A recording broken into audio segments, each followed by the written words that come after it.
এই যে আমরা ছোট বয়সেই ছোট, ছোট বাচ্চাদের হাতে স্মার্টফোন, স্মার্ট ডিভাইস দিয়ে রাখি। এই ছেলেমেয়ে আস্তে, আস্তে অবৈধ সম্পর্ক এবং অবৈধ কনটেন্ট তৈরি করে নিজেরা ফেসবুক বলেন, সোশ্যাল মিডিয়া বলেন, যেকোনো জায়গায় একটা ইনকামের পথ খুঁজে বেড়ায় অনেক সময়। এবং এই যে অবৈধ সম্পর্ক এবং অবৈধ ইনকামের পথে পা বাড়ালো, সেখান থেকে আমাদের সন্তানদেরকে আসলে আমরা কিভাবে ফিরিয়ে আনবো? আমরা যদি সমাজে দেখতে পাই বা সমাজের দিকে আমরা তাকাই দেখতে পাবো যে যেভাবে ছেলেমেয়েরা নষ্ট হচ্ছে অথবা অন্যায়ের দিকে ধাবিত হচ্ছে এবং সমাজে যে একটা বড় ধরনের ফিতনা সৃষ্টি হচ্ছে এবং এইটা একটা বড় ধরনের রূপ ধারণ করছে, সমাজে একটা বড় ধরনের সামাজিক পারিবারিক একটা বড় ধরনের একটা বিপর্যয় ঘটছে। তো এইটা শুরুর থেকেই যদি আমরা সচেতন হই, বাধা সৃষ্টি করি, এমন কোনো বিষয় পলিসি অ্যাপ্লাই করি সন্তানদের উপরে, প্রতিবেশীর উপরে, যার আত্মীয় স্বজন যে যেখানেই রয়েছে, তাহলে কিন্তু একটা সময় দেখা যাবে যে এর থেকে কিন্তু একটা বড় ধরনের রেশিও কমে আসবে। বাচ্চাদেরকে যে স্মার্টফোনগুলি দেওয়া হচ্ছে, সেখানে এসে ফোন তারা চালাচ্ছে, তারপরে বিভিন্ন ধরনের কন্টেন্ট তারা দেখছে, দেখে তারা শারীরিক মানসিকভাবে একটা অন্যদিকে তাদের মোড় নিচ্ছে।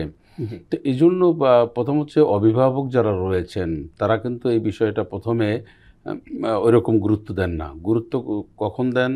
যখন তার ছেলে মেয়েটা অ্যাক্সিডেন্ট করে, লেখাপড়ার থেকে শুরু করে বড় ধরনের একটা হোঁচট খায়, পরীক্ষায় ফেল করে, আশানুরূপ রেজাল্ট না করে, তখন কিন্তু বাবা মা বা অভিভাবকদের হুঁশ ফিরে আসে। কিন্তু আমরা যদি এইটাকে আরও ছোটোবেলার থেকেই চেক দিতে পারতাম, যেমন বাচ্চাদের হাতে আমরা স্মার্টফোন আমরা দিব না। আর এক্ষেত্রে পিতামাতা একটা তারা একটা ডিসিশন নিতে পারে এভাবে, যেমন যেটা আমরা পছন্দ করি যে বাবার অনেক প্রয়োজন রয়েছে, তাই একটা স্মার্টফোন থাকবে, এটি স্বাভাবিক।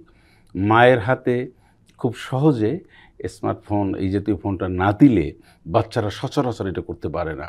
তো এই একটা স্যাক্রিফাইসের বিষয় কিন্তু রয়েছে এখানে। মায়ের ভূমিকাটা একটু বেশি থাকা উচিত। উনি যদি খুব আনন্দের উল্লাসে স্মার্টফোন ব্যবহার করার জন্য অতি উদ্গ্রীব থাকেন, আগ্রহ বেশি থাকেন, সন্তান যে ক্ষতিগ্রস্ত হচ্ছেন এটা তার বিবেচনায় আনতে হবে, সেজন্য তাকেও স্যাক্রিফাইস করতে হবে। আর কোরআনুল কারীমের মধ্যে আল্লাহ পাক বলছেন যে ওয়ালা তাকরাবুল ফাওয়াহিশা মা যাহারা মিনহা ওয়া মা বাতান, গোপনে হোক প্রকাশ্য হোক তোমার জেনা ব্যভিচার সংঘটিত হতে পারে এমন কিছুর ধারে কাছেও যাবে না। ফলে রেজাল্টটা হচ্ছে আমি জেনা ব্যভিচার অবৈধ অশ্লীলতা বেহায়াপনা হয় এমন কাজ করা তো দূরের কথা, এর চিন্তা চেতনা কর্মসূচির থেকে যদি আমি অনেক দূরে থাকি, তাহলে তো কাজটা সংগঠিত হয় না, যাতে আমার সমাজ নিরাপদ থাকে, পরিবারও নিরাপদ থাকে।